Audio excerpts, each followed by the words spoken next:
모세의 법대로 정결 예식의 날이 참에 아기를 데리고 예루살렘에 올라가니 이는 주의 율법에 쓴 바 첫 해에 처음 난 남자마다 주의 거룩한 자라 하리라 한 대로 아기를 주께 드리고 또 주의 율법에 말씀하신 대로 산비둘기 한 쌍이나 혹은 어린 집비둘기 둘로 제사하려 함이더라. 예루살렘에 시몬이라 하는 사람이 있으니 이 사람은 의롭고 경건하여 이스라엘의 위로를 기다리는 자라. 성령이 그 위에 계시더라. 그가 주의 그리스도를 보기 전에는 죽지 아니하리라 하는 성령의 지시를 받았더니 성령의 감동으로 성전에 들어가매 마침 부모가 율법의 관례대로 행하고자 하여 그 아기 예수를 데리고 오는지라. 시몬이 아기를 안고 하나님을 찬송하여 이르되 주제여, 이제는 말씀하신 대로 종을 평안히 놓아주시는도다. 내 눈이 주의 구원을 보았사오니 이는 만민 앞에 예비하신 것이요 이방을 비추는 빛이요 주의 백성 이스라엘의 영광이니이다. 그의 부모가 그에 대한 말들을 놀랍게 여기더라. 시몬이 그들에게 축복하고 그의 어머니 마리아에게 말하여 이르되 보라, 이는 이스라엘 중 많은 사람을 패하거나 흥하게 하며 비방을 받는 표적이 되기 위하여 세움을 받았고 또 칼이 네 마음을 찌르듯 하리니 이는 여러 사람의 마음의 생각을 드러내려 함이니라. 할렐루야. 어둠 가운데 빛 우리의 소망 되신 구주를 찬양합니다. 우리 가운데 빛으로 임하시 우리 예수님을 향해 우리 감사와 찬양과 영광과 존귀의 큰 박수 올려드리겠습니다. 아름다우신 주님의 이름을 찬양합니다. 주님으로 영광을 받아 주시옵소서. 할렐루야. 제가 1부 때도 잠시 언급했는데 여러분 박수소리 너무 인색한 것 같습니다. 네, 우리 이 땅의 모든 것을 버리시고 우리를 위해 오신 우리 예수님을 향해 우리 다시 한번 우리 마음과 뜻과 정성을 다해 주님 찬양합니다. 영광을 받아 주십시오. 합당한 찬양을 받아 주시옵소서. 할렐루야. 할렐루야. 주님의 놀라우신 은혜가 우리 모두에게 있게 되기를 축복합니다. 오늘 이 시간 주님의 그 크신 은혜 가운데 우리 한머미름 포도의 성도들 한번 바라보시면서요. 이 시간 영상으로 함께 예배하는 우리 글로벌 포도 식구들을 향해서도 우리 한번 따뜻한 사랑과 격려와 축복의 박수를 서로에게 보내도록 하겠습니다. 주님의 놀라우신 은혜가 우리 모두에게 있게 되기를 주님의 이름으로 축복합니다. 할렐루야. 사랑하는 여러분, 성령 충만하십시오. 말씀 충만하십시오. 정신을 차리고 깨어 있으시기를 주님의 이름으로 축복합니다.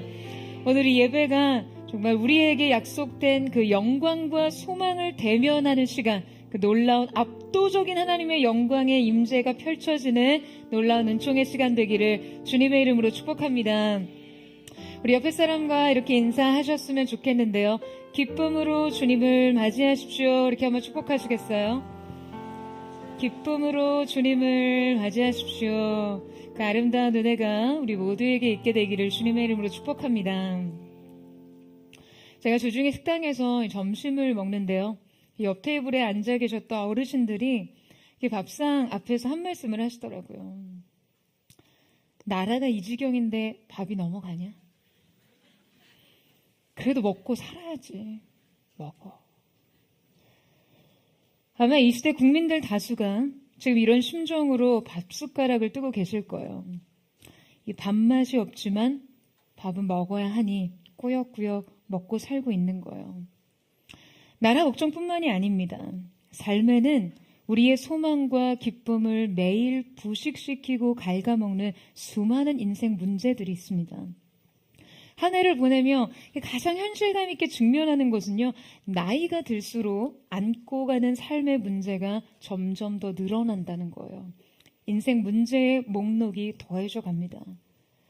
여러분, 수많은 고통 중에서도 가장 극심한 고통으로 알려져 있는 이 벌스페인, 산통은요, 그 자체로 감당하기 힘든 고통의 절정이지만 그 고통 끝에 생명을 낳을 수 있기 때문에 많은 엄마들이 그 고통을 기꺼이 감수합니다. 그리고 그 고통은 의미가 있어요. 생명을 낳는 진통이기 때문입니다. 기쁨을 대면하는 진통이기 때문이에요. 지금 우리가 겪고 있는 이 수많은 혼란들과 진통도 우리의 삶을 빛 가운데로 이끌 수 있다면 괜찮습니다. 다만 그 소망의 출구를 쉽게 찾을 수 없는 것이 더없이 괴로운 것이에요. 이 신음과 이 괴로움을 느낄 때 저는 지난 한 주간 이 말씀 안에서 너무나 큰 위로와 감동을 느꼈습니다. 말씀이 진정 우리에게 소망이 되고 숨이 되고 살 길이 된다는 것을 깨달았어요. 오늘 우리는 성탄을 기다리며 이 시므온이라는 한 인물에 대해서 살펴보고자 합니다. 성경에 짧게 등장하지만 굉장히 강렬한 인상을 남기는 인물이에요. 이 시므온의 삶의 특징과 그의 남다른 믿음의 기질들을 살펴보면서 오늘 이 시대를 살아갈 지혜와 소망을 얻기를 원합니다. 시므온의 특징 그 첫 번째는 하늘의 위로를 기다리는 사람입니다. 자, 우리 함께 25절에서 26절 말씀을 같이 한번 읽어보도록 하겠습니다. 시작. 예루살렘에 시므온이라 하는 사람이 있으니 이 사람은 의롭고 경건하여 이스라엘의 위로를 기다리는 자라. 성령이 그 위에 계시더라. 그가 주의 그리스도를 보기 전에는 죽지 아니하리라 하는 성령의 지시를 받았더니. 자, 여러분, 그는 예루살렘에 살던 시므온입니다. 시므온이 살던 1세기 이스라엘은요, 로마 제국의 지배 아래 있었어요. 헤롯 대왕이 유대를 통치하며 로마에 충성했지만 그의 통치는 매우 잔인하고 억압적이었어요. 헤롯은 유대의 왕이었지만 실제 권력은 로마에 종속되었으며 또 백성들 사이에서는 이 반감과 불만이 컸습니다.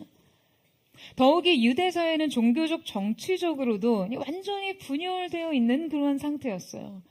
바리새인들은 율법의 엄격한 준수를 강조하면서도 정작 그들 자신은 위선적인 종교인이었고요. 사두개인들은 이 로마와 협력하여 권력을 유지했지만 대중의 지지와 신뢰를 얻을 수 없었습니다. 그들 안에 있었던 이 열심당원들은 로마의 지배에 저항하는 민족주의자들로서 폭력적인 저항운동을 조직적으로 펼쳐나갔어요. 그러니까 이들은 사회 정치적으로 서로 완전히 분열되어 있는 상태였죠. 게다가 로마의 이 과도한 세금과 지배는 농민, 노동자 계층을 더욱 가난하게 만들었고 이들은 메시아의 도래를 통해 사회의 정의와 해방이 이루어지기를 바랬습니다. 이러한 분열과 혼란의 시기, 지금 더욱이 그들 가운데 이 현실이 암울했던 것은요, 시므온이 살던 이 시대는 말라기 선지자 이후로부터 약 400년간에 걸쳐 하나님의 계시와 말씀이 임하지 않았던 영적인 암흑기였기 때문이에요. 이 하나님의 침묵과 그분의 역사의 부재는 그들을 이 깊은 어둠 속에 완전히 고립시켰습니다. 여러분, 이 땅에 과연 어떠한 소망과 비전이 있었을까요? 이 시대에 꿈꿀 수 있는 꿈과 바랄 수 있는 소망이 있었을까요? 여러분, 이것이 바로 그들의 현실 세계였어요. 그런데 오늘 우리는 이 말씀을 통해 놀라운 사실을 발견하게 됩니다. 시므온을 설명하는 이 한 줄의 표현이 얼마나 제 마음을 울리던지요. 그는 바로 이 어두운 현실 가운데 이스라엘의 위로를 기다리던 자였습니다. 여러분, 이 한 줄의 표현이요, 이 표현만으로 너무나 큰 위로가 됐어요. 이스라엘의 위로를 기다리던 자. 여러분, 이 말이 과연 어떠한 의미일까요? 당시 유대인들은 로마 제국의 억압과 이 착취로부터 해방될 정치적, 군사적 지도자로서의 메시아를 기대했습니다. 이것이 바로 유대인들의 메시아 대망 사상이에요. 다윗의 후손으로 오실 메시아가 강력한 왕국을 세우고 이스라엘을 회복시키실 것이라는 생각이 지배적이었던 것이죠. 그들은 메시아를 통해서 로마의 억압에서 벗어나 경제적인 번영, 사회적인 평등, 유대 민족의 영광이 지금 다윗 시대와 같이 찬란하게 회복될 것이라고 믿었습니다. 그러니까 지금 그들이 기다리던 메시아 시대는 단순히 하나님의 통치가 아닌 유대 민족의 부흥과 승리로 이해되었어요.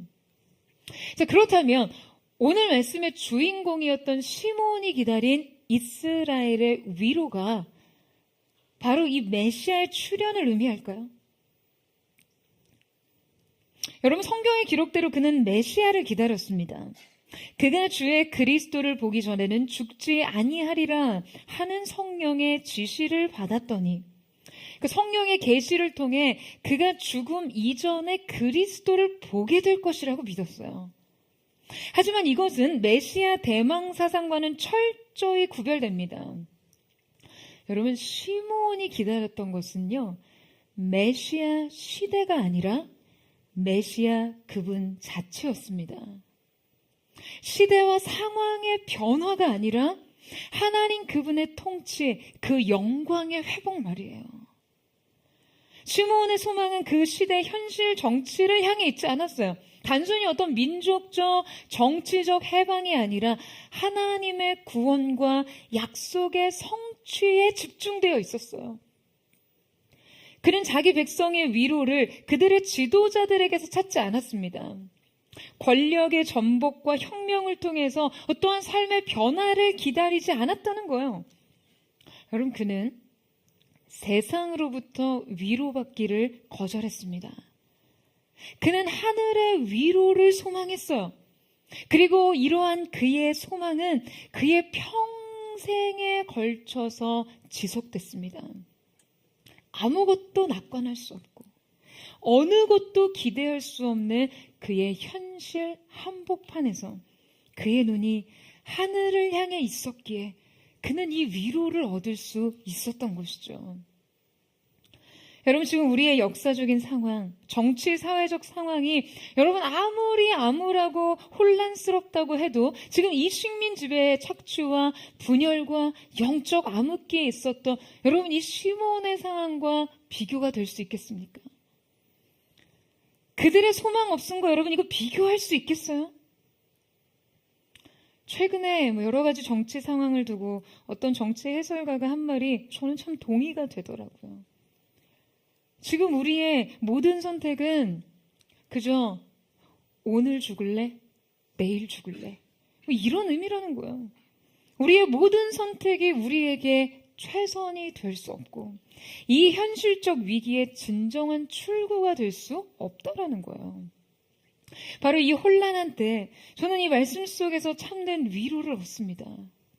어두운 현실 정치, 사회적 분열, 영적 암흑기의 때 이 현실 한복판에서 하늘의 위로를 기다리던 한 사람의 그 믿음을 통해서 말이죠. 여러분, 이것은요 단순한 미래 낙관론이 아니었어요. 믿음이었죠. 여러분, 제가 지금 그저 그가 현실 정치가 아닌 하늘의 위로와 소망을 기대하던 자였다는 점에서 우리가 지금의 모든 현실 세계의 문제는 그냥 다 잊고 어떻게 되든 말든 그냥 영적인 세계에만 집중하자라는 말씀을 드리는 것입니까? 그런 것입니까, 여러분? 아니에요. 당시 이스라엘은 이미 에세네파라고 세속화된 유대 사회를 떠나서요 광야에서 공동생활을 하면 메시아를 기다리는 영적인 공동체가 있었습니다. 저는 지금 이 시대의 크리스천들이 그러한 삶을 살아야 한다라고 말하는 것이 아니에요.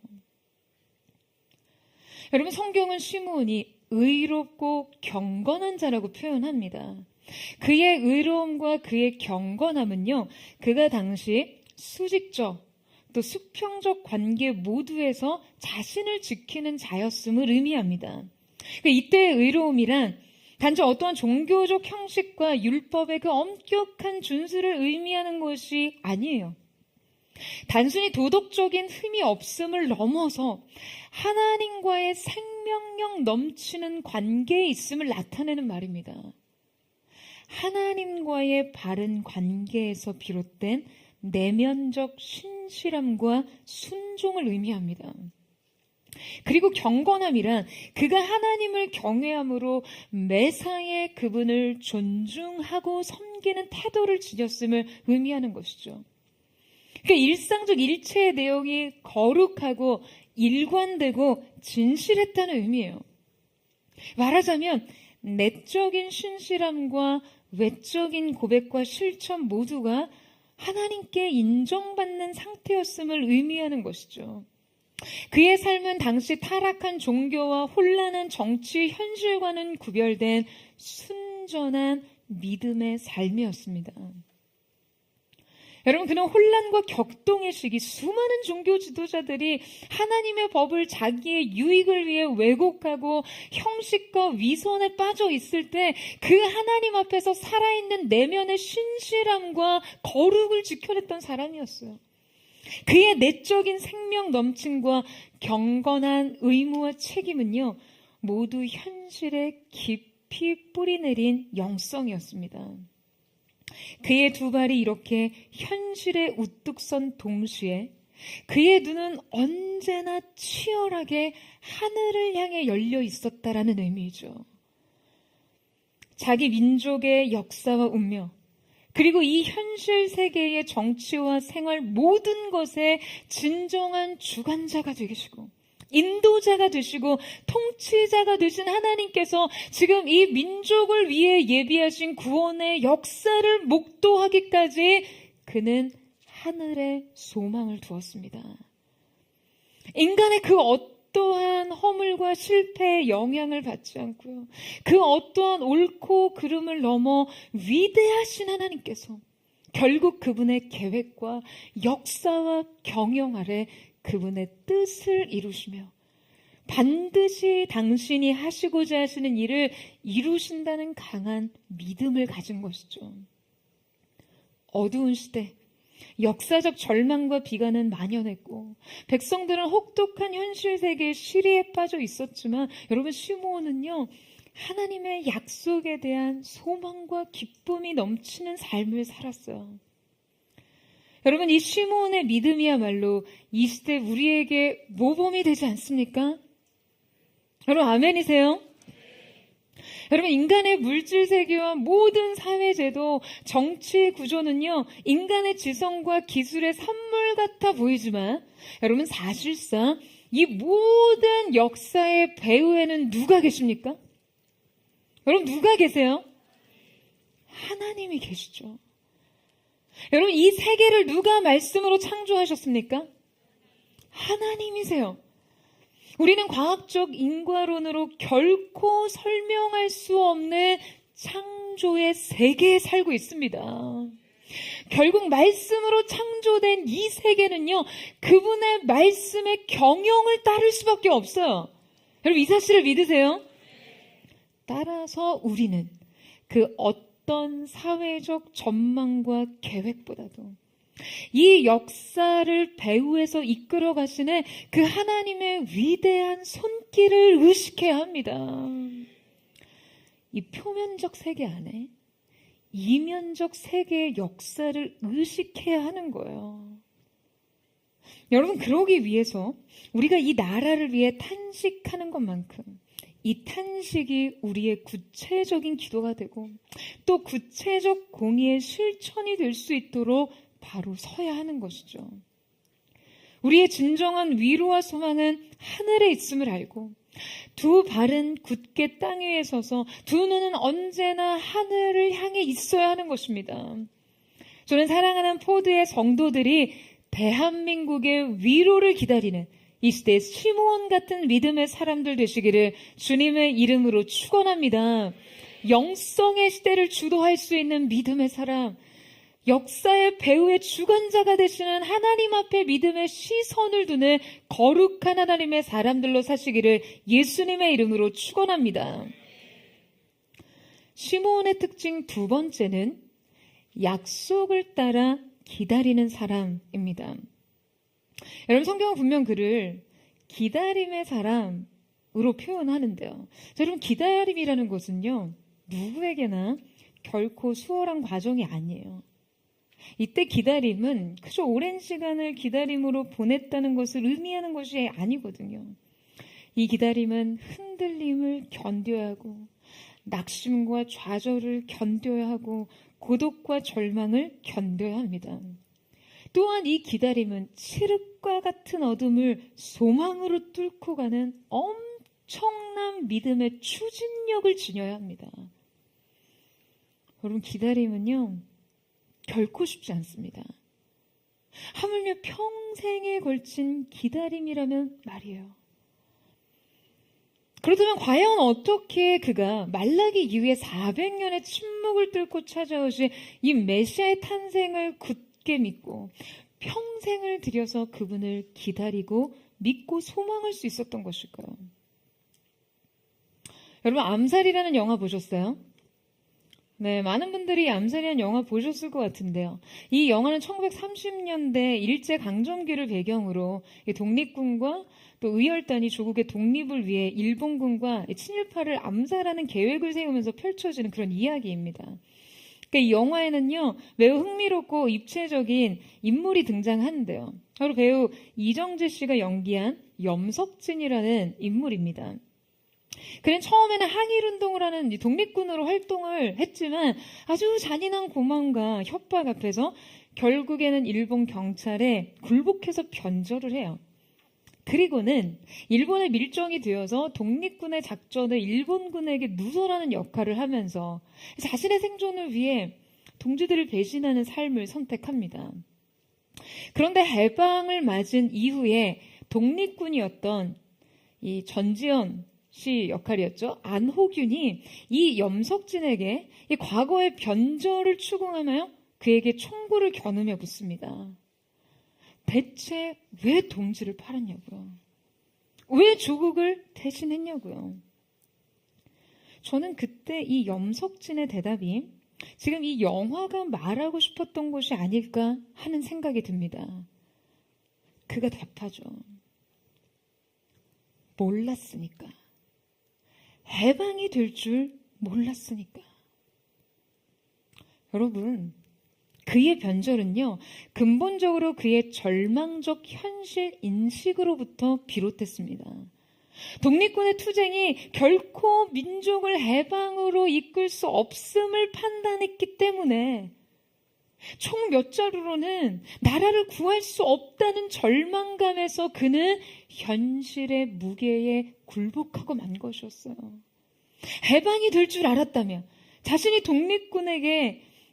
그 독립군에게 일본의 첩자가 되지 않았을 거라는 것이죠. 인간의 비관적인 역사 인식과 생존 본능이 합쳐질 때 어떻게 이토록 부끄러운 변절이 가능했던 것인지 여러분이 영화를 통해서 파악할 수 있습니다. 여러분이 염석진의 변질과 마찬가지로 믿음의 역사 속에서요, 수많은 변절자들이 있습니다. 그들은 400년의 침묵을 통해 하나님의 역사에 대해서 비관했고 하나님의 통치에 대한 믿음을 상실했어요. 비록 지금 이 현실은 이토록 척박하고 민족의 내일은 암담하고 어느 지도자도 신뢰할 수 없고 이 시대를 쉽게 예측할 수도 낙관할 수도 없지만, 그러나 하나님께서는 그분의 약속과 역사를 그 어떠한 것으로도 제한받지 않고 성취하실 거라는 이 믿음을 여러분 수많은 사람들이 포기했어요. 그러나 시므온만큼은 하나님을 믿었습니다.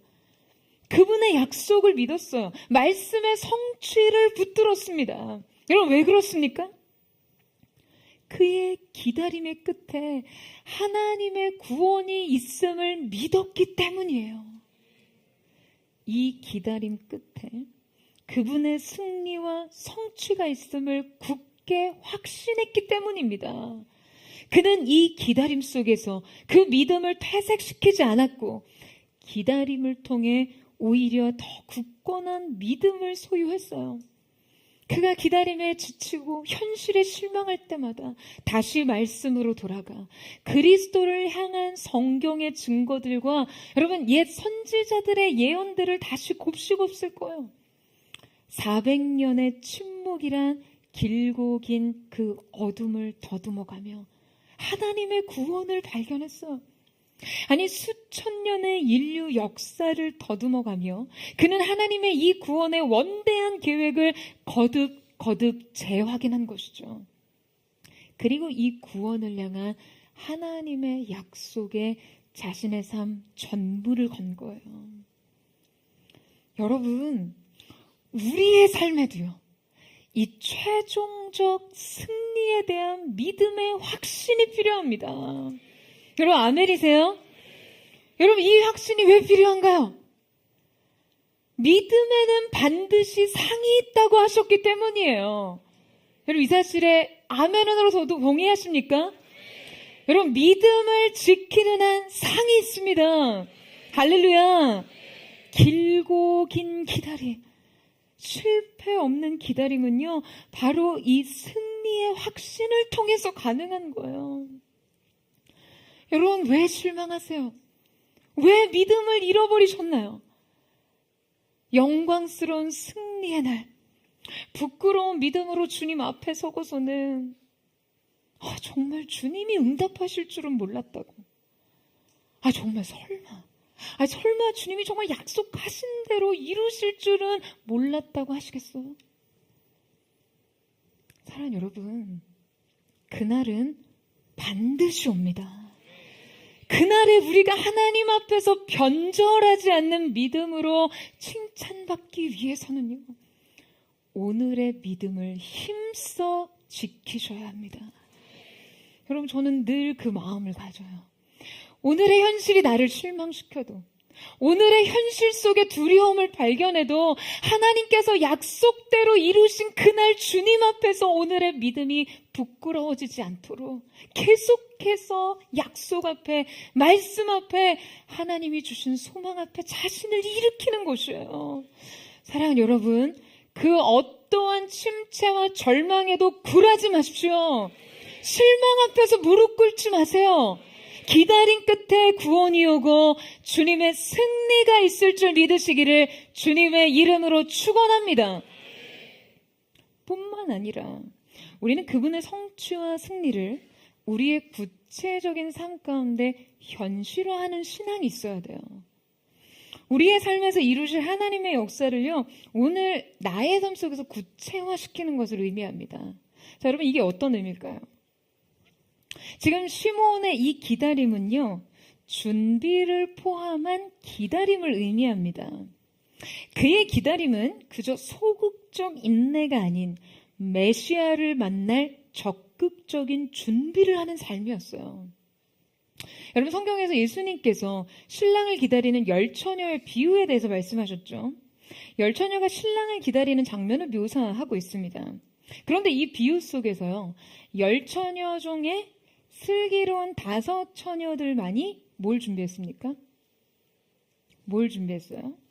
기름을 충분히 준비해서 신랑을 맞이합니다. 기름을 따로 별도로 충분히 준비했을 때 신랑이 오자 그들은 신랑을 맞이하면서 기쁨을 누리죠. 반면에 미련한 5 처녀는요, 기름을 준비하지 않아 신랑이 도착했을 때 문 밖에 남겨집니다. 여러분, 우리는 이 비유를 통해 기름을 준비하지 않은 미련한 5 처녀 역시 이 시간을 동일하게 보냈다는 것을 알 수 있어요. 그들도 주님을 기다렸습니다. 그러나 과연 이것이 진정 신랑을 기다린 것인지를 생각해 볼 수 있어요.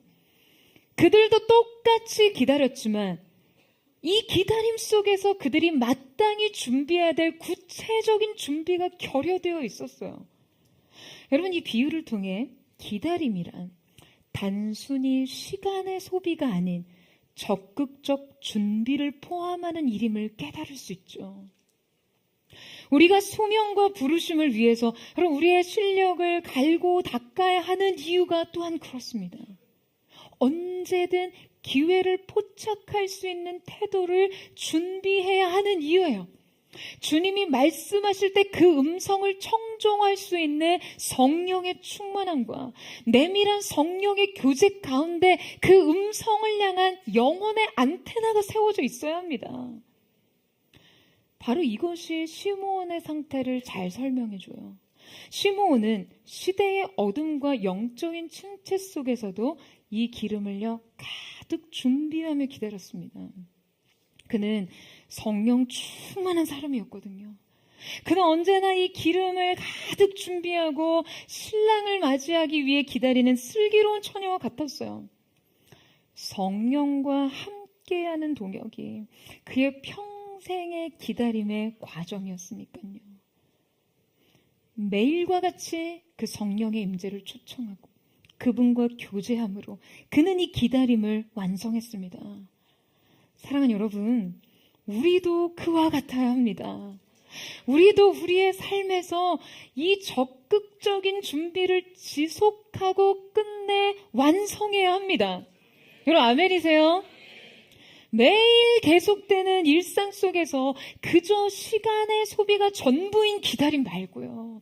날마다 성령 안에 깨어서 그 성령의 인도하심과 지도하심 속에서 오늘 우리가 준비할 기름을 예비하는 그 놀라운 은혜가 있게 되기를 주님의 이름으로 축복합니다. 시므온의 특징 세 번째는 성령을 따라 발견하는 사람입니다. 우리 25절에서 27절 상반절 말씀을 같이 읽겠습니다. 시작. 예루살렘에 시므온이라 하는 사람이 있으니 이 사람은 의롭고 경건하여 이스라엘의 위로를 기다리는 자라. 성령이 그 위에 계시더라. 그가 주의 그리스도를 보기 전에 죽지 아니하리라 하는 성령의 지시를 받았더니 성령의 감동으로 성전에 들어가매. 성경의 저자가 시므온의 삶을 표현할 때 성령을 언급한 횟수가 3번인데요. 25절에 성령이 그 위에 계시더라. 26절에 성령의 지시를 받았더니 27절에 성령의 감동으로. 25절에서 27절에 이르기까지 여러분 이 짧은 문단 안에서요 다소 어색하다 싶을 정도로 이 성령에 대한 언급이 거듭해서 반복되고 있습니다. 그가 얼마나 성령의 인도하심과 감동에 따라 살아가는 사람이었는가를 지금 명확하게 증거하고 있는 것이에요. 먼저 그의 삶은 성령의 계시를 통해 이끌리고 있었습니다. 성령으로부터요. 그가 메시아를 보기 전에는 결코 죽지 않을 것이라는 계시를 받은 것이죠. 그 수천 년의 장구한 세월 동안 하나님의 구원 계획은 지속되고 있었지만 여러분 이것이 성령에 깨어있는 한 사람의 인생에 지금 구체적으로 계시된 거예요. 너무나 놀라운 영광이죠.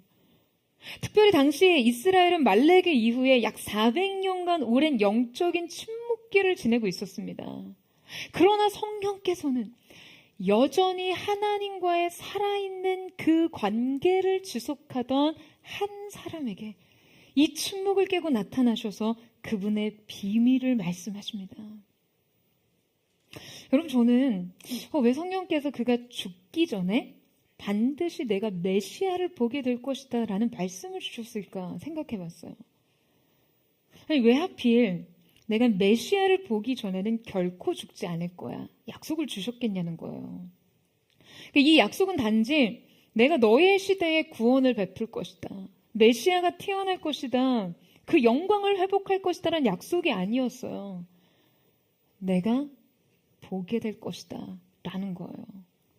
이 구원의 계획과 시므온의 개인의 삶을 결부시키신 거예요. 여러분 왜일까요?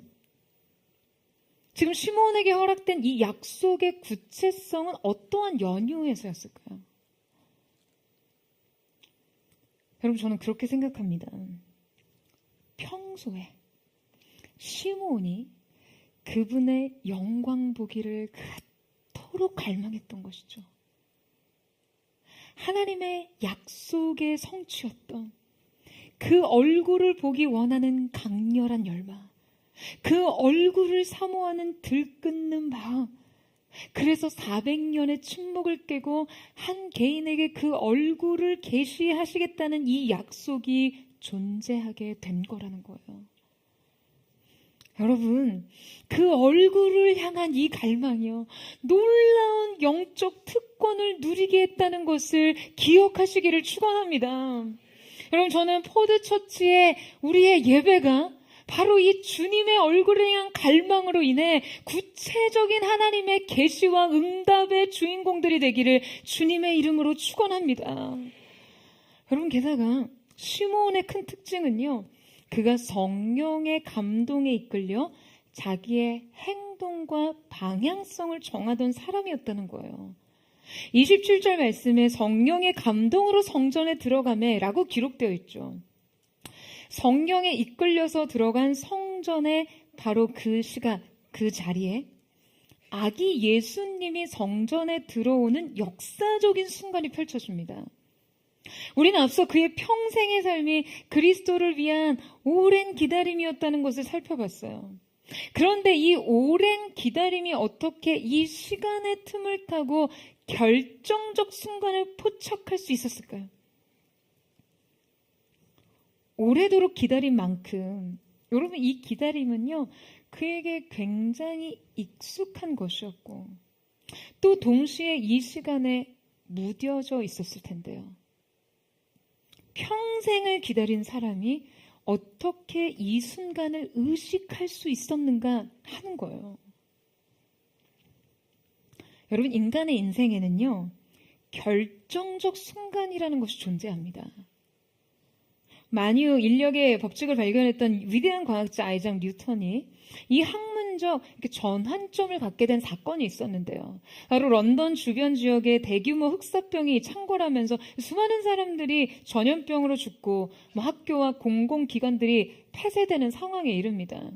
당시 뉴턴이 재학 중이었던 캠브리지 대학도 역시 이렇게 폐쇄가 되면서 많은 학생들이 학교를 떠나 집에 고립되는데요. 뉴턴도 이 시기에 자신의 고향에 홀로 거주하며 약 2년이라는 고립된 시간을 보냅니다. 그런데 훗날 그가 이 2년의 시간을 나에게 있어서 가장 창조적 시간이라고 회상해요.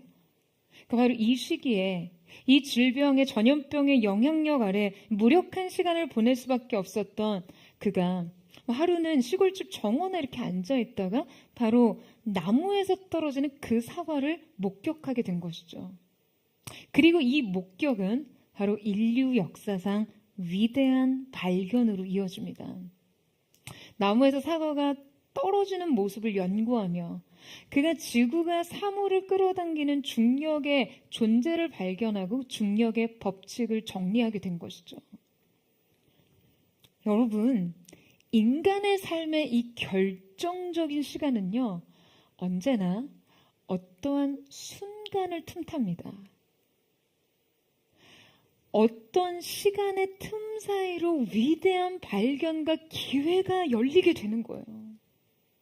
시므온에게도 이 순간이 임했습니다. 바로 카이로스의 시간 말이에요. 평생의 기다림 끝에 찾아온 순간. 그의 일상의 틈바구니에 이 구원의 순간이 끼워 넣게 됩니다. 하나님이 주도하시는 놀라운 카이로스와 마주하게 된 것이에요.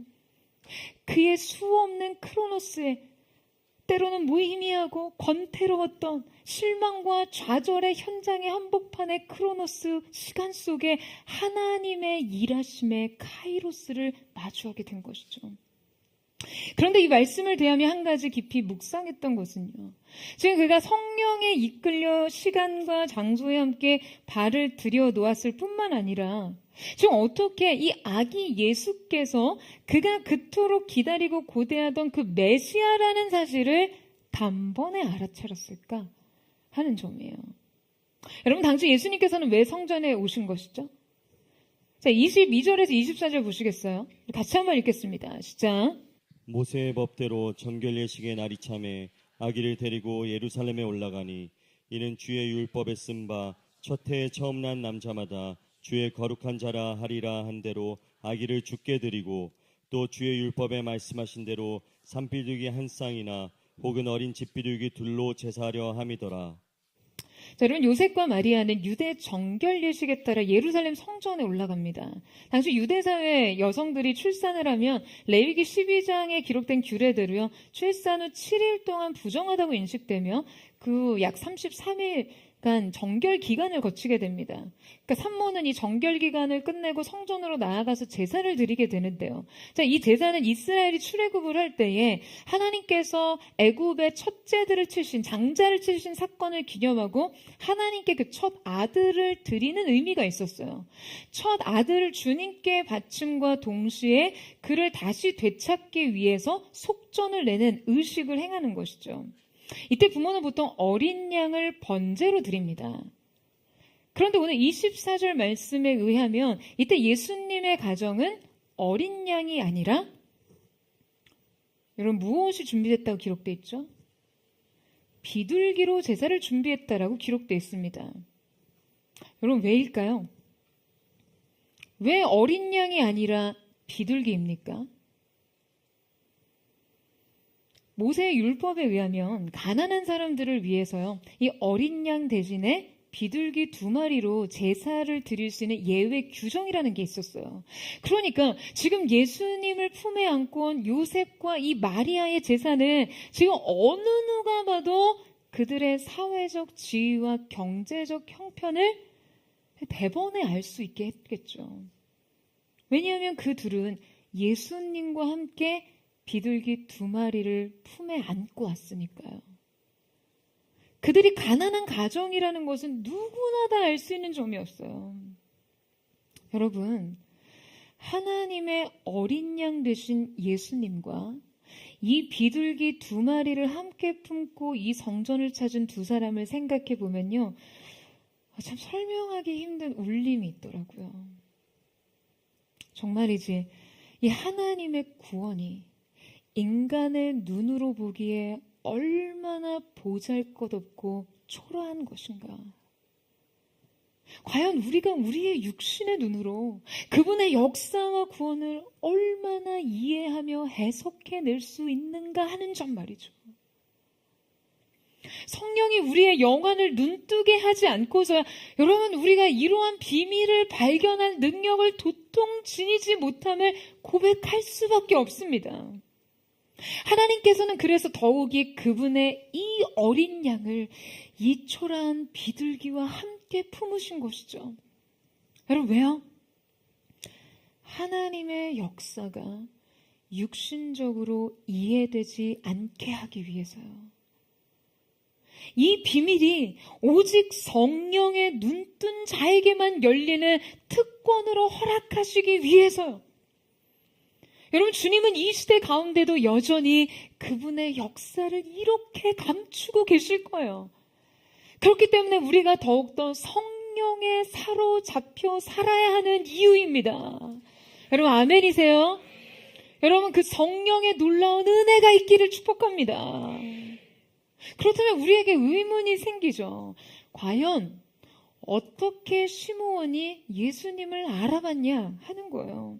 시므온도 바로 이 가정의 빈곤한 행색과 초라한 재물을 두 눈으로 다 봤을 텐데 그 수많은 정결 예식의 행렬과 동참하는 수많은 그 아기들 사이에 어떻게 이렇게 특별할 것 하나 없는 인간의 모습을 한 하나님을 알아볼 수 있었냐는 거죠. 여러분 분명 그는 발견의 눈을 지닌 사람이었어요. 그의 눈에는 영적인 민감함과 남다른 감수성이 충만히 차고 넘쳤습니다. 여러분 금광에서요, 금을 찾는 광부들은 어둡고 비좁은 그 갱도에서도 수많은 시간과 노력을 들여서 일을 합니다. 하지만 막상 그 어둡고 좁은 갱도에서 이렇게 몸을 굽혀서 금을 찾기란 굉장히 쉽지 않은 일이라고들 해요. 게다가 이곳은 온통 흙과 돌과 먼지로 가득하기 때문이죠. 이 어둡고 좁은 공간에서 흙먼지로 덮여있는 금을 찾으려면 그들은 작은 틈이나 미세한 빛에 극도로 집중을 해야 한다라고 합니다. 그 숙련된 경험과 고도의 집중력을 가진 광부들은요, 이 흙바닥을 집요하게 파내면서 작은 빛의 반짝거림을 찾고 또 찾는 것이에요. 시므온이 그리스도를 만나던 순간, 저는 바로 이 순간이 그가 금광에서 금을 찾는 광부와 같았을 것이라고 생각합니다. 어둡고 비좁은 갱도에서도 뿌연 흙과 먼지 틈바구니에서 그 미세한 빛의 반짝거림을 찾는 광부 말이에요. 이 집중력과 통찰력, 그리고 영적 분별력. 그가 이 동시대의 수많은 아기들을 마주할 때마다 분명 그의 영적인 감수성과 민감성을 언제나 발동시켰을 거예요. 여러분, 이 장면을 우리가 재구성해 볼 때 그냥 그가 어느 날 성령에 취해서 성전에 올라갔더니 성령이 불현듯이 저 아이가 내가 그토록 기다리던 메시아다. 여러분, 뭐 이렇게 우레와 같은 음성으로 말씀하셨을까요? 물론 성경이 구체적으로 그 순간을 묘사하지 않지만 저는 그렇게 생각하지 않아요. 분명 이 사건엔 무수히 많은 과정들이 생략되어 있다고 생각합니다. 생략된 과정이 있었어요. 주님을 만나던 그날 시므온은 특별한 감동에 이끌려 성전에 올라갔어요. 이 예루살렘 성전은 로마의 식민 지배가 어두운 그림자처럼 펼쳐져 있었고 당시 종교 지도자들의 영적인 죽음과 그 하나님의 침묵은 그 장소를 무겁게 지배했겠죠. 이 성전엔 영적 패배주의가 가득했습니다.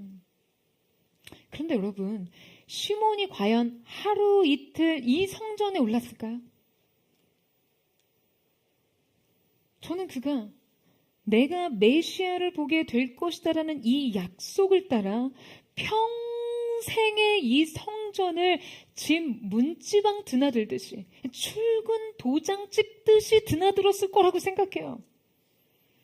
왜냐하면 바로 이곳은 율법의 규례에 따라 이스라엘의 아들들이 주님 앞에 나오는 장소였으니까요.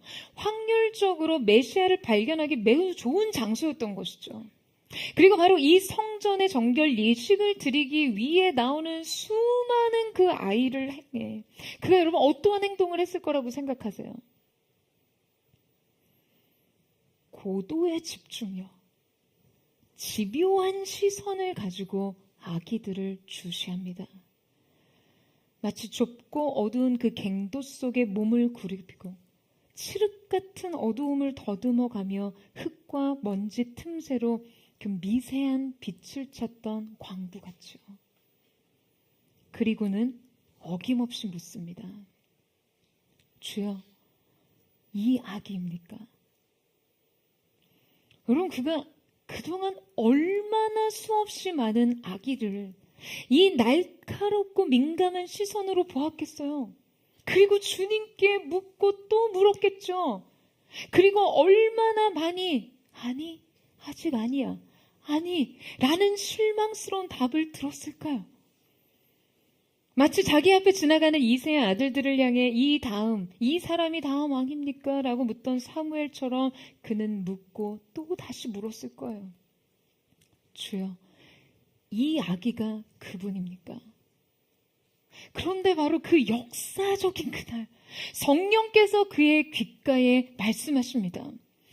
바로 이 아기가 만세저부터 만민을 위해 예비한 하나님의 구원이요 전 인류의 메시아다. 여러분, 이 순간 시므온의 가슴이 얼마나 벅찼을까요? 지난 그 수많은 시간의 질문 속에서 그가 그토록 고대하고 기다렸던 소망의 근원 되신 그 구주를 발견한 그 순간 그의 가슴은 얼마나 뛰었을까요? 그의 노쇠한 심장이 얼마나 뛰었을까요? 그의 연로한 몸이 얼마나 전율했을까요? 여러분, 이 시간은요 마치 영원 같은 시간이 아니었겠어요? 여러분, 저는 살아가는 여러분의 인생에 바로 이러한 카이로스의 순간이 임하기를 축원합니다. 그러기 위해서 우리는 오랜 기다림에도 결코 시간의 감각이 무뎌지지 않고 순간을 놓치지 않고 고도의 영적인 민감함과 집중력과 분별력을 소유해야 합니다. 주님이 바로 이때라고 하실 때 바로 지금이라고 하실 때, 이것이라고 하실 때, 거대하던 약속의 성취의 순간 이 발견에 눈 떠 있는 성령의 사람들이 되는 것이에요. 사랑하는 여러분, 여러분의 인생에도 이 발견이 있기를 축원합니다. 여러분의 인생에 놀라운 기회를 포착할 수 있는 능력에는요, 바로 이 발견의 눈이 필요합니다. 이 시대는 이 발견의 감수성이 반드시 필요해요. 이 분별력을 갖추지 않고는 여러분 결코 인재가 될 수 없습니다. 이 감수성이 없이는 결코 탁월한 리더가 될 수 없어요. 여러분, 이 시대는 영성으로 탁월성을 기르는 시대입니다. 여러분, 아멘이세요? 여러분, 여러분의 분별력과 여러분의 감수성, 민감성을 성령을 통해 기르십시오. 저는 그 은혜가 저와 여러분 가운데 있게 되기를 주님의 이름으로 축원합니다. 마지막으로 살펴볼 시므온의 특징 네 번째는 세상과 평안히 작별하는 사람입니다. 28절에서 32절 말씀을 같이 읽겠습니다. 시작.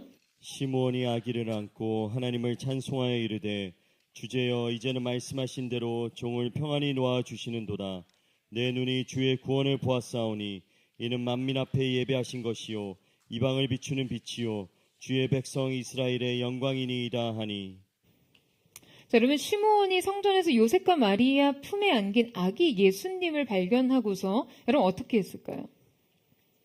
그는 예수님의 부모에게 요청을 했겠죠. 제가 이 아이를 한번 안아봐도 되겠습니까? 평생 이 약속에 대한 소망으로 가득 채우고 살았던 그의 가슴에 여러분 지금 누가 안겨 있습니까? 하나님의 구원이 안겨 있습니다. 여러분, 정말 이 생각만으로 정말 우리의 가슴이 벅차지 않습니까? 여러분, 그러지 않으세요? 그가 주님을 품에 안았을 때 그 수많은 구약의 예언들이 그의 뇌리를 스치고 지나갔을 거예요. 한 아기가 우리에게서 낳고 한 아들을 우리에게 주신 바 되었는데 그 어깨에는 정사를 메었고 그 이름은 기묘자라 모사라 전능하신 하나님이라 영존하시는 아버지라 평강의 왕이라. 그 작고 연약한 몸집에 전 우주를 지배하는 권능이 있음을 그의 눈으로 목격합니다. 그의 가슴 속에 평생토록 품었던 소망이 영광으로 가득 채워져요. 이때 일생 동안 이 순간만을 위해 기다렸던 이 노인이요, 그간 그분을 만나면 고백하고자 오래도록 준비했던 막 말들이 터져 나왔겠죠. 혼자서 수천 번, 수만 번을 되뇌었을 그런 말들 말이에요. 내 눈이 주의 구원을 보았사오니 이는 만민 앞에 예비하신 것이요 이방을 비추는 빛이요 그의 백성 이스라엘의 영광이니이다. 그런 주님을 찬양합니다. 여러분, 저는 이 마지막 대지에 접근하면서요, 마음에 너무나 벅찬 감동이 차올랐어요. 이 구원자 예수를 품에 안은 시므온의 찬양이 얼마나 영혼 가운데 메아리 치던지요. 그의 오랜 이 기다림만큼 이 찬양의 고백은요, 그의 시면으로부터 터져 나왔을 거예요. 여러분, 그런데 한 가지 놀라운 것이 있습니다. 우리가 한 가지 더 주목해봐야 할 것은요, 이 찬양과 동시에 그가 하나님께 무엇을 구하고 있느냐 하는 거예요. 주제여, 이제는 말씀하신 대로 종을 평안히 놓아주시는도다. 여러분, 그는 주님께 자신의 죽음을 논하고 있습니다. 29절에서 32절까지의 이 말씀은 일반적으로 시므온의 고별 노래라고 불립니다. 여러분, 무엇과 고별해요? 무엇과 작별합니까? 여러분, 지금 시므온은요, 자신의 죽음을 논하고 있는 거예요. 세상과 이별하고자 합니다. 그는 죽을 준비가 되었어요. 하나님, 저 이제 죽어도 좋습니다. 주님의 구원을 보았으니, 주님의 영광을 보았으니 저 이제 죽어도 좋습니다. 동시대 수많은 사람들이 메시아를 고대했죠. 여러분 왜 그랬나요? 메시아를 통해 자신들의 삶이 분명 더 나아질 것이라고 여겼어요. 메시아 대망 사상은 메시아 시대를 향한 갈망이었어요. 그렇기 때문에 바로 주님에 대한 자신들의 그 갈망이 십자가 앞에서 무너지자 그들이 모두 배신한 거예요. 애초에 그들의 기대가 메시아 그분 자체가 아닌 메시아 시대를 향한 것이었기 때문에, 메시아를 통해 나의 삶이 달라질 것을 기대하는 지점에서 멈춰 있었기 때문에요. 그런데 메시아를 고대하기로 따지면 평생을 바쳐 그리스도를 기다린 시므온을 앞지를 사람이 있습니까? 하지만 그의 열망은 어디를 향해 있죠? 시므온은 아기 예수님을 발견하자마자 고백합니다. 주님, 이제 제가 이 세상과 작별할 때가 됐습니다. 왜냐하면 주님의 영광을 보았기 때문입니다. 여러분 오해하지 마세요. 시므온은 죽음 그 자체를 추구하지 않았습니다. 다만 자기 삶에 허락된 사명을 모두 이뤘고 그 약속의 성취를 보았으니 이제 생을 내려놓을 수 있다는 거예요. 여러분 그의 기다림의 끝에는 이 내려놓음이 있었습니다. 뿐만 아니라 그가 이토록 평안히 이 세상과 작별을 할 수 있었던 이유가 무엇입니까? 여러분 어느 누구가 죽음이 두렵지 않고 어느 누가 삶에 미련이 없겠습니까? 하지만 그는 죽음이 두렵지 않고 영원에 대한 소망이 가득했어요. 왜요? 주님을 보았잖아요. 죽음의 정복자를 두 눈으로 보았잖아요. 영원한 생명의 구원자를 보았잖아요. 자기 품에 안은 이 아기가 끝내 인류의 죽음을 정복하고 영원한 생명으로 인류와 자신을 이끌고 감을 본 것이죠. 그래서 그는 죽음을 두려워하지 않고 고백합니다. 주님, 이제 나를 놓아주실 때가 되었습니다. 여러분 저는 시므온의 이 믿음을 통해 그리스도를 향한 우리의 진정한 신앙이 결국 어디로 우리를 인도하는가를 깨닫게 됩니다. 세상을 등지고 십자가를 향해 선 믿음, 죽음조차 두려워하지 않고 평안히 세상과 작별할 수 있는 믿음, 주님을 통한 인생의 유익이 아닌 그분을 구했기 때문에 기꺼이 세상에 대해 죽을 준비가 되는 거예요. 기꺼이 내 자신에 대해 죽을 준비가 됩니다. 오늘 우리를 도전하는 이 시므온의 믿음이 여러분 이 어둡고 혼란스러운 시기 과연 그리스도를 통해 어떠한 믿음 위에 서게 하는지를 가르치고 있는 것이죠. 사랑하는 여러분, 그분을 발견한 사람들에게 이기지 못할 어떤 것도 없습니다. 여러분 이 사실을 믿으세요? 생명의 주인 앞에서요, 영원한 생명을 주신 주님, 우리의 구원의 완성이 되시는 주님 앞에서 기꺼이 세상에 대해 우리 자신에 대해 죽을 준비가 되어 있는 영광스러운 대면, 그 영광의 성취를 목도하는 저와 여러분 되시기를 축원합니다. 그래서 이제는 나의 삶이 아닌 내 안에 그리스도의 삶의 시작으로 이 성탄의 은혜 앞에서 우리가 이 영광스러운 대면으로 인한 새로운 삶의 문을 열게 되기를 예수님의 이름으로 축원합니다. 우리 함께 찬양하며 기도하며 나아갔으면 좋겠습니다. 사랑하는 주님, 암울한 현실의 한복판에서도 하늘을 향해 소망의 눈을 들었던 한 사람, 이스라엘의 위로를 기다리던 한 사람 시므온을 통해 오늘 이 시대 포드가 이 시대 성도들인 포드의 성도들이 주님 앞에 어떠한 믿음으로 서야 할지를 알게 하여 주옵소서. 계속되는 인생의 실망과 좌절 앞에서도 주님 앞에 끊임없이 질문하며 믿음의 불을 밝힐 수 있는 거룩한 한 사람, 그 거룩한 한 사람으로 마침내 그 약속의 성취, 그 영광을 대면하는 하나님의 놀라운 은총의 계절을 맞이하게 하여 주옵소서. 우리 그 마음 고백하며 주님 앞으로 나아가기를 원합니다. 나의 소망 되신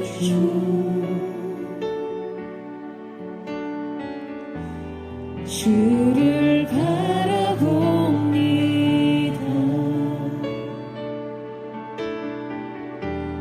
다시 오실 나의 왕 예수, 주를 기다립니다. 나의 소망 되신 주님, 나의 소망 되신 주, 나의 주님은 주를 바라봅니다. 다시 오신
백성들에게는요, 그 백성 가운데는 메시아 대망 사상이 있었습니다. 그들 모두가 하나님 약속하신 메시아를 기다렸어요. 다윗의 계보로, 다윗의 자손으로 오실 메시아를 기다렸습니다. 그러나 그들은 자신의 기대와는 다른 실패의 상징과 같아 보이는 십자가 앞에서 돌아섰어요. 왜? 그들은 메시아의 시대를 기대했기 때문에요. 그 메시아가 가져다 줄 더 나은 삶을 기대했고요. 더 나은 경제적 형편과 더 나은 평등의 사회와 더 나은 나의 삶의 욕망을 실현할 은혜와 축복을 구했기 때문에 그들의 인생은 십자가 앞에서 뒤돌아섭니다. 그러나 400년의 침묵의 시간을 뚫고도 성령 안에서 깨어있었던 한 사람 시므온 가운데 너희 시대 가운데 메시아의 탄생이 있을 것이다 라는 예고도 아니고요, 내가 죽기 전에 그의 얼굴을 보게 될 것이라는 이 영광스러운 약속이 주어진 이유는 무엇입니까? 시므온의 마음속에서는요, 메시아의 시대를 갈망한 것이 아닌 메시아 그분 자체를 고대했기 때문입니다. 여러분, 우리의 신앙이 어느 편에 있나요? 똑같이 약속의 성취를 기다리는 것 같아 보이죠? 이 시대 크리스천, 주일에 나와 예배하고 믿음을 고백하고 기도하는 사람이 다 같은 기다림의 신앙을 가지고 있는 것 같지만, 천만의 말씀이에요. 약속의 성취를 믿습니다라고 고백하지만 더 순전한 동기 끝에 마음은 무엇을 향해 있습니까? 저는 사랑하는 포도의 신앙이 메시아의 시대를 기대하는 것이 아닌 메시아 그분 자체를 갈망하고 그 얼굴을 향한 목마름을 고백하는 예배자들로 일어서기를 원합니다.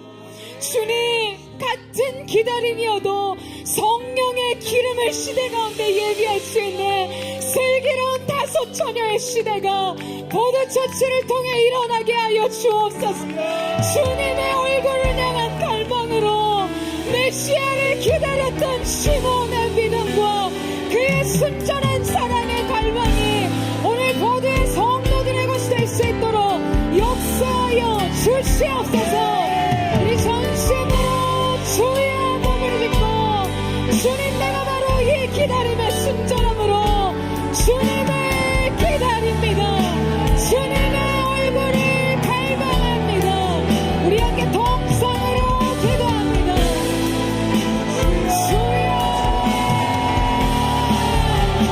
주님, 우리가 주님 손끝에서 펼쳐지는 주님의 손끝에서 펼쳐진 손목, 주님의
승리가 되신 주 주님을 찬양하네.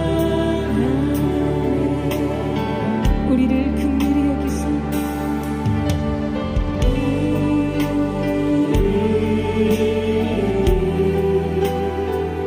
긍휼히 여기사 주 곁에 붙드소서. 주의 얼굴을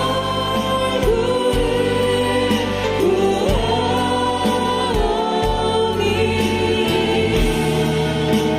진리의 빛으로 비추소서.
사랑하는 주님, 군중의 믿음을 버리고 무리들의 믿음을 버리고 시대를 깨울 수 있는 등불과 같은 한 사람의 믿음, 시므온의 믿음으로 주님 앞에 서기를 원합니다. 똑같은 약속의 성취, 말씀의 성취, 기도의 응답을 구하되 이 과정의 동기가 주님을 향한 것이 되게 하여 주시고 주님의 영광과 주님의 통치를 위한 것에 헌신된 기다림이 될 수 있도록 도와주시옵소서. 여러분, 그렇게 여러분의 기다림이, 그렇게 약속에 대한 여러분의 믿음이 순전한 시므온의 믿음이 되기를 축원합니다. 그렇게 우리의 믿음이 준비되었을 때, 순전한 중심의 동기가 주님 앞에 드려질 때 이제 우리는 무엇을 해야 하는가? 여러분, 그 영광의 날은 반드시 온다는 것을 믿으시는 은혜가 있기를 축복합니다. 그날을 하나님께서 반드시 주실 것을 믿는 은혜가 있기를 축복합니다. 주님의 영광이 회복되는 날, 주님께서 하나님 되심을 나타내 보이시는 그 구원이 우리의 인생의 품 안에 안겨오는 순간이 반드시 온 것을 믿는 은혜가 있게 되기를 주님의 이름으로 축원합니다. 그 영광의 그날, 변절하지 않는 믿음으로, 칭찬받는 믿음으로 주 앞에 서기 위해 사랑하는 주님, 어떠한 현실의 무게 속에서도 타협하지 않고 오늘 우리가 우리의 믿음을 굳게 지키는 자를 될 수 있도록 역사하여 주시옵소서. 하늘의 소망을 드는 자들 될 수 있도록 역사하여 주옵소서. 우리 그 믿음을 드리며 주의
찬양하리라 찬양하리 목소리 높여 찬양하리 찬양하리 내 마음 확정됐네 찬양하리 모든 상황 주님만을 경배하리라 주만 경배하리 폭풍이 날 향해 몰려와도 슬픔과 역경 날 덮어도 주 약속하리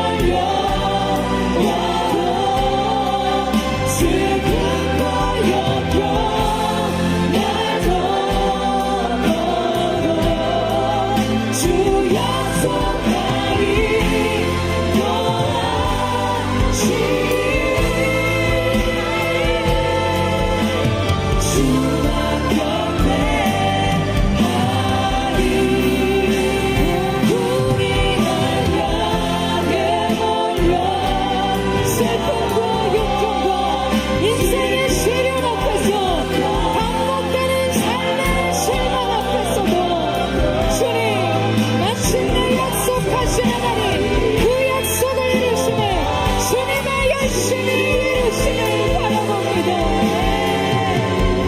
주만 경배 주만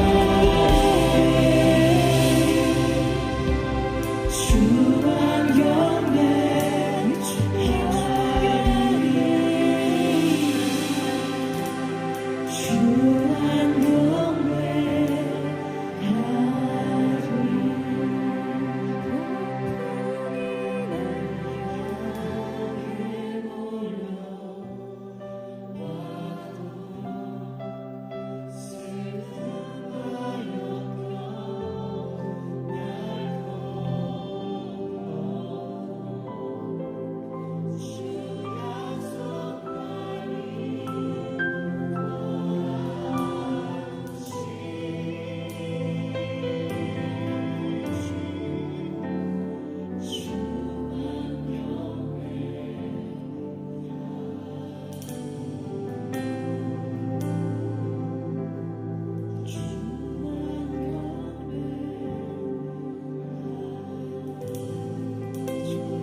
사랑하는 여러분, 성경에 기록되어 있지 않지만 시몬이 하나님 앞에 드린 그 수많은 질문 속에 시몬은 얼마나 많은 실망을 겪어야 했을까요? 이번에도 아니군요. 이번에도 아니었습니다. 이번도 아닙니다. 암울한 현실 속에서 답답한 현실 속에서 그가 매 순간 마주했던 이 질문 끝에 주어졌던 그 답은 그의 마음을 좌절하게 했을 거예요. 그러나 마침내 그날 성령의 눈뜬 그의 내면 속에 주님 말씀하신 그 음성, 바로 이 아기가 그 어깨에 정사를 짊어지며 기므라 못살아 전능하신 하나님이여 영존하신 하나님 평강의 왕이라.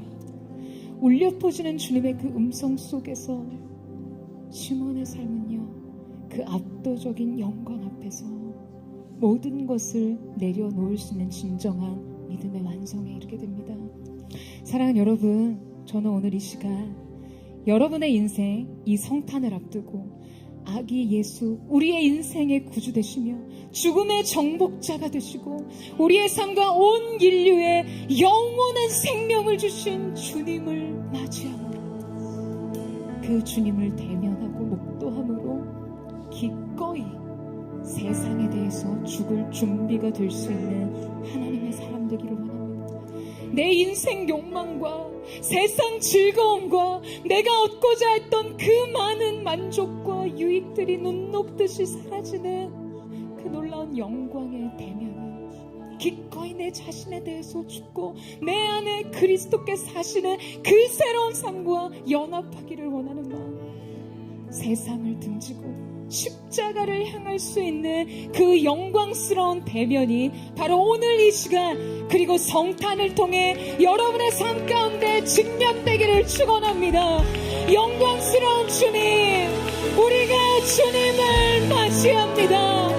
주의 영광으로 세상 영광이 떠나가게 하시고 주님 앞에서 우리가 기꺼이 세상에 대해서 내 자신에 대해서 죽을 준비를 할 수 있는 거룩한 삶이 되는 완성이 드려지게 하여 주옵소서. 우리 전심으로 노래를 드리며 주님 나를 만나 주시옵소서. 성탄의 구주 되신 예수님, 내 인생 가운데로 안겨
살아계신 하나님, 영전하신 아버지, 평강의 왕 되신 주님의 이름을 찬양합니다.